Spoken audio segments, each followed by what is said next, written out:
Sejam bem-vindos. Hoje nós vamos falar sobre ansiedade. A ansiedade tem cura? Não, a ansiedade ela não tem cura. Mas eu acho que você clicou nesse vídeo porque você está ou você conhece alguém que esteja ou quer ajudar alguém que está no nível de ansiedade que prejudica a sua saúde emocional, saúde física e as relações com as outras pessoas.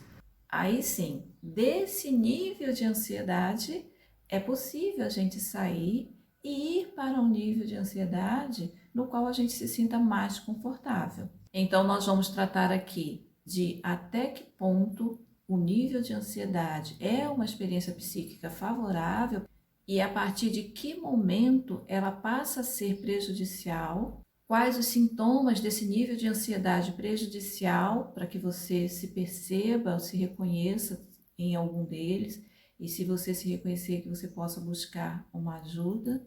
E aqui eu vou pegar os conhecimentos da psicanálise para que você entenda o que acontece com você quando você está ansioso e como um acompanhamento profissional pode te ajudar. O nível de ansiedade favorável é aquele em que a ansiedade te deixa em estado de alerta, ela te prepara para um momento difícil e ela te coloca em ação.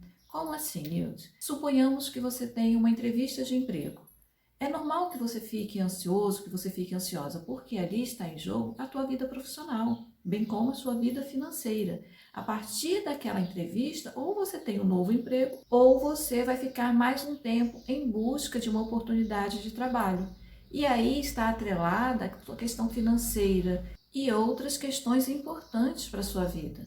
Então é muito natural que você fique apreensivo. A ansiedade vai fazer com que você não se desligue do dia que você tem que ir a essa entrevista, ao horário. Você vai procurar no seu guarda-roupa se você tem uma roupa adequada para esse momento. Você vai procurar saber sobre a empresa para que você faça uma boa entrevista. No momento da entrevista, você vai ficar vigilante se você não está falando além do que era para falar, se você está falando aquém do que era para ser falado. Então, tudo isso vai fazer com que você fique dentro de uma condição para um contexto de entrevista e o resultado seja favorável. Agora, nós vamos falar sobre a ansiedade que não é saudável. Então, a partir de agora, eu não vou mais falar nível de ansiedade, vou falar ansiedade, que aí você já sabe que eu estou falando dessa ansiedade que causa um certo sofrimento às pessoas. Então a ansiedade está aí, devemos ficar atentos com as nossas crianças porque elas também sofrem de ansiedade e os sintomas da ansiedade são os mais variados. Nós temos aquela pessoa que corta a fala de outra pessoa, não espera que a outra pessoa termine de falar.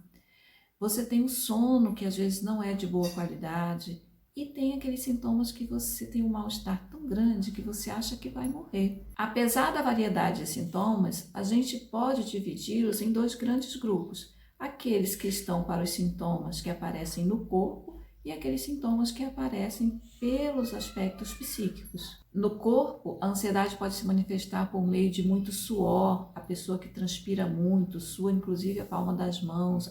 Nós temos a pessoa que respira, mas não se sente saciado, como se estivesse com falta de ar, a dor de cabeça, as famosas enxaquecas, o aceleramento do coração, o estômago. As pessoas relatam como se elas estivessem com um buraco no estômago. Vale ressaltar que os sintomas, eles podem estar ou não atrelados à ansiedade.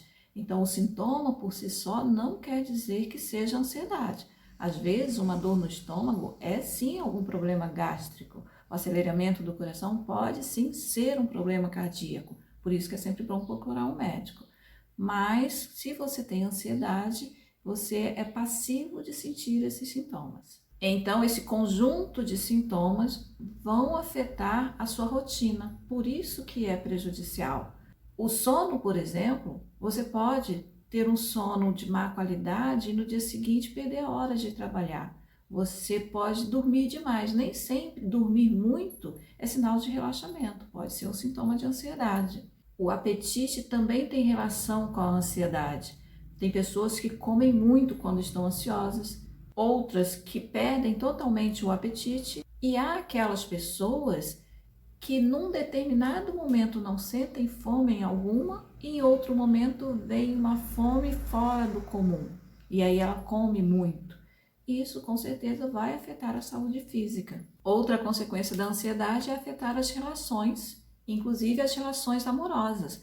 Tem pessoas que vão para um primeiro encontro, a pessoa não tem nem paciência de esperar chegar ao local e esperar o momento da pessoa chegar. Ela liga antes para saber se a pessoa realmente vai ao encontro. No momento em que estão juntos, a pessoa fica num nível de ansiedade tão grande que o outro percebe e não se sente confortável ali naquele momento. E estraga ali o início de relacionamento que poderia dar muito certo. Assim como os sintomas, os motivos que desencadeiam uma ansiedade também são muito diversos. Ela pode se desencadear por algo que seja facilmente percebido, uma experiência ruim que você passou e a partir dali você desencadeou um quadro de ansiedade. Por exemplo, uma perda na família ou algum episódio muito desagradável que te desgastou muito. Ou pode ser por algum motivo que você não sabe o que é, na sua cabeça você não sabe por que se desencadeou aquela ansiedade, está tudo bem com a sua família, com o seu emprego, com a sua vida financeira e você não identificou ali em que momento essa ansiedade se instaurou. E aqui a gente abre um parêntese para dizer que a ansiedade não é medo. O medo, você sabe do que você tem medo. Por exemplo, amanhã você vai passar por uma ponte que está em má conservação. E aí você já dorme hoje meio preocupado porque não tem outro caminho, você só pode passar por aquela ponte e pode ser que ela desabe e é fatal, né? Então você tem ali algo do qual você tem medo e esse medo é verídico. A ansiedade não, a ansiedade você não identifica aquilo que te deixa inquieto. Bem, agora que nós entendemos as várias manifestações da ansiedade, que são vários também os motivos que desencadeiam uma ansiedade, e nós sabemos agora a diferença entre o medo e a ansiedade, você pode estar se perguntando assim, mas Nilce, se nem eu sei, como que o analista vai me ajudar? Então vamos lá. Lembra do exemplo da entrevista de emprego?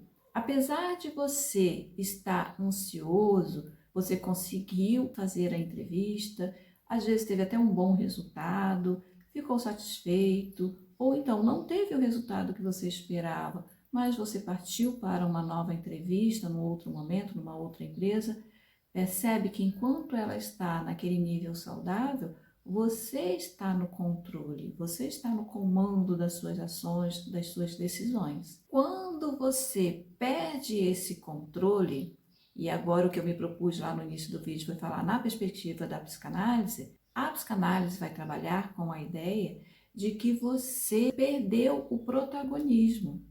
E aí você foi sendo retirado de cena e foi ficando ali no lugar das suas decisões, das suas escolhas, do seu protagonismo, somente a ansiedade.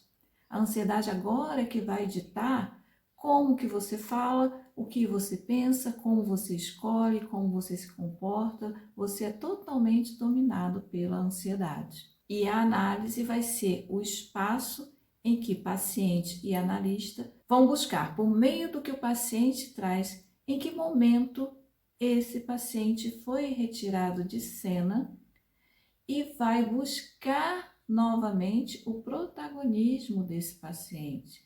A pessoa que ama, a pessoa que deseja, a pessoa que faz, a pessoa que erra, ou seja, trazê-lo novamente à condição de sujeito da sua história. Um grande abraço para você, até o nosso próximo vídeo.